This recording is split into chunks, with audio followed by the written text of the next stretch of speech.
September 22nd, 1944. In the courtyard of Rome's Forte Brevetta prison, Pietro Caruso, the former chief of police of Rome under Mussolini's fascist regime, faced a firing squad.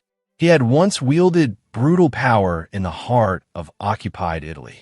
Now he stood bound and silent, convicted of crimes that left the city stained in blood. Caruso's rise was tied directly to fascism. He was a staunch supporter of Mussolini, working his way through the ranks of the police and security services.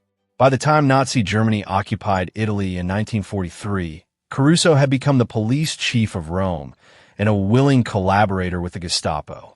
His name became infamous after the Ardeatine Massacre in March 1944. Following a partisan bombing that killed 33 German soldiers in Rome, Nazi and fascist authorities retaliated brutally. Caruso helped compile the list of victims, 335 Italian civilians and political prisoners, chosen at random and executed in secret. He worked hand in hand with SS officer Herbert Kappler, ensuring the killings were swift, silent, and total. The massacre shocked even those loyal to the regime.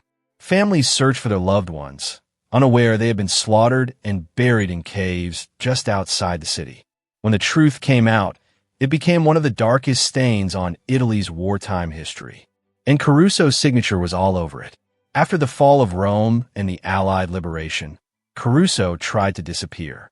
But his role had been too visible, too damning.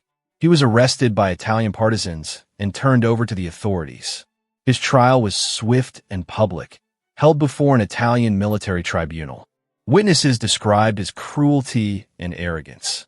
He had not only obeyed the Nazis, he had taken pride in cooperating with them. When asked about the massacre, he claimed it was a necessary measure, but the court saw it as murder. The sentence was death. On the morning of September 22nd, 1944, Caruso was led into the prison courtyard. There was no one beside him. No speeches, no crowd, no cheers. Only silence and a line of soldiers standing in position. When the rifles fired, Pietro Caruso collapsed without a word. His execution was swift, carried out without ceremony. Just the cold, final act of justice for a man who had helped orchestrate mass murder. Today, Pietro Caruso is remembered not as a military man or a patriot, but as a symbol of fascist brutality. A man who turned police power into a tool of terror, and who paid the ultimate price for it.